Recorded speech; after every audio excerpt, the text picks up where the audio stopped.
2,000 years ago, there was a race of people called the Player. They were native to the overworld we call Seed. They built and ruled kingdoms, dove headfirst deep into the magics of enchanting and potion brewing, and even opened stable portals into the Nether, which they'd use for travelling great distances, much faster than anything anyone else could use on Seed. The power seemed infinite. Until one day, of course, the story takes a dark turn, which is why I'm here telling you about it now. Nobody knows exactly when, where, how or why, and few even questioned it. Villagers started to arrive. An experiment? A spell? It doesn't matter anymore. Villagers were friendly enough, intelligent, and were happy to work with the Player, who at the time were the only people capable of harnessing the magic of Seed. But, as is so common amongst people who live in harmony, there were those who harnessed and fed their feelings of jealousy. After all, why can't we use magic? Why does the Player have such power granted to them to use so freely but not the villagers? It's unfair. We gave a name to the corrupt ones. We called them Illagers. We mocked them. They retaliated.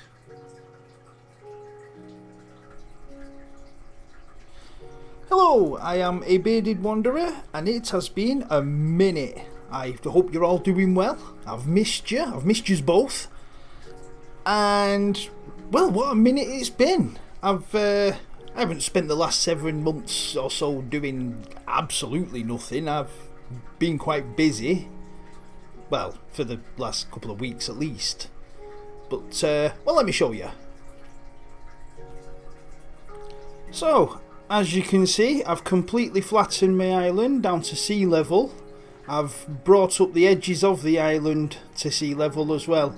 And yes, I have brought the edges up because, well, one day Minecraft may release a mob that's able to spawn under a block in the water. And ultimately I'd like to, control where the mobs spawn in this world. So yeah, here it is. This is what I'm calling my canvas. Ready to paint, ready to sculpt. You don't sculpt a canvas. I hope you know what I mean. But, there's something quite nice about a massive flat expanse of land, to be fair. I don't know what it is. It's pleasing. Yeah. And now for the next portion of the video, I'd like to direct you to my big hole. But, well, this is where things start getting a bit nerdy. So, to show you what I want to show you, I'm going to have to go into my testing world. Because it's, well, it looks a bit better than this. Welcome to the mind of a Dave. As you can see, it's quite empty.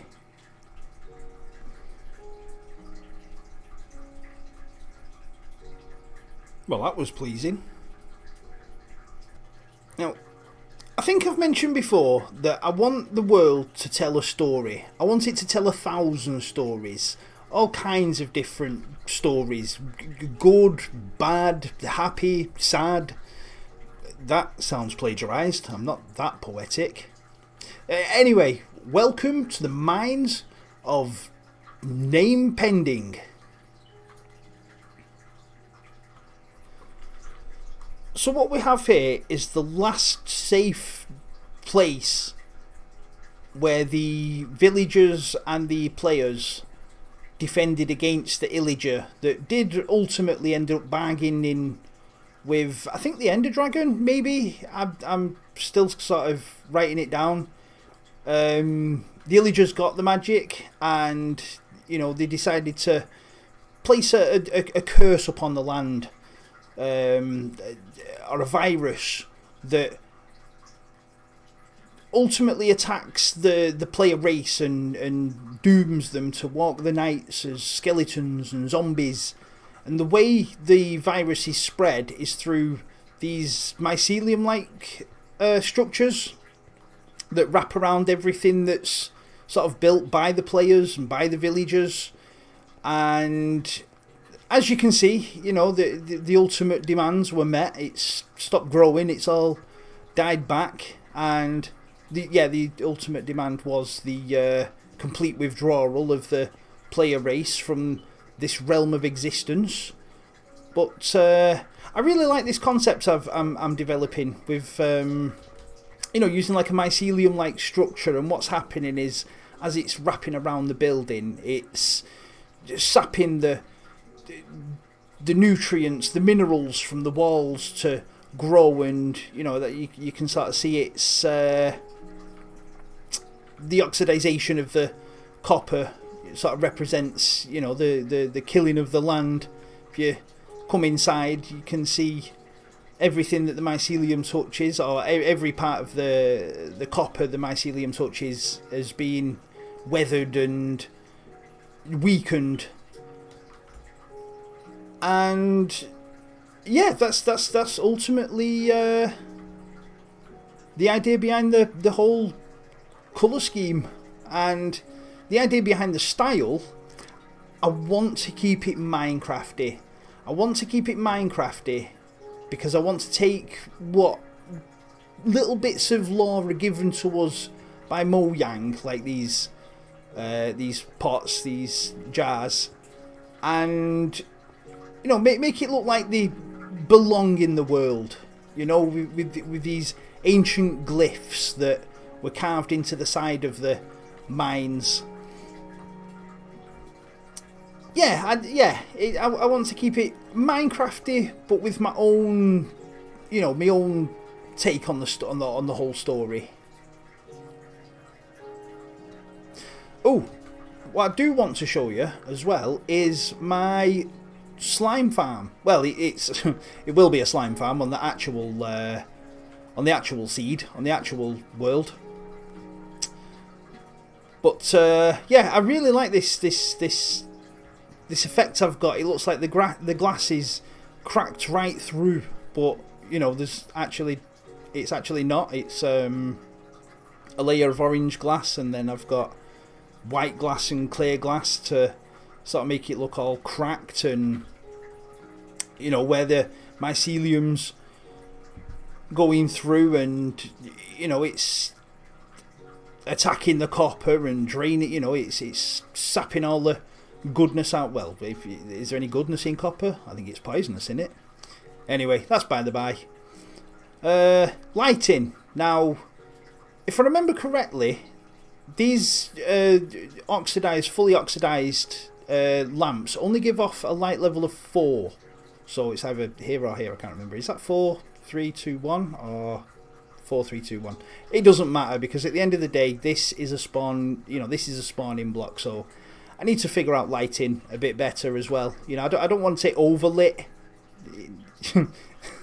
I don't want it to look like a block of shiny flats. But this is what I've got going so far. And you probably saw this big green bit. Now, if you look at this green on the inside of the slime farm, I think it looks good. I think it provides like a nice contrast to the orange and ties in with the oxidized. But I'm not sure if you saw it a second ago, but if you actually look at it from where you're probably going to be looking at it from the most, I'm not too sure I like that. I'm not too sure. I'm open to suggestions. To be honest, I'm open to suggestions. I'm not going to cut that out, because I'm on a roll for everything. Because it's I think collaborations, cool. I think collaboration's a good thing. It's not nicking ideas. It's not stealing ideas. It's collaboration. Anyway, I hope you like it, and I hope to see a bit of feedback about it. Maybe some ideas on if there's anything needs changing, worth changing, or whatever. Did I speak about the transition? I've got the regular stone and the deep slate. This will be a nicer transition, perhaps using like basalt or something, between colours. It's not just going to be a flat sort of two-tone. I mean, yeah, no, it needs to transition more. You know, I need to make it look a bit more artistic. You know, if you're falling down, I want you're going from grey to black and not just yeah. Shouldn't really erms in videos, but that's it. This is the concept. This is the concept art. This is the idea. You know, I've got ideas up there as well. I've got less ideas for the floor. I don't know whether I should put. I don't know whether I should cover the floor in lava. You know, with like a glass top, so it looks deep. And menacing, or whether I should just keep it like this, where you can see the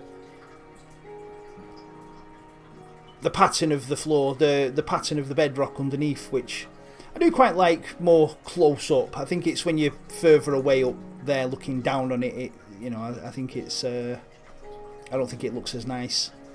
But anyway, I'm rambling now, so yeah, this is it from here. So that's it for this one. I know this episode's been very talky and storytelling and concepts and all this lot, and not a great amount of action. So next time I'm going to go to a trial chamber, because I think I'm the only person in the world that hasn't got a mace at the moment, and I want a mace. I really want a mace.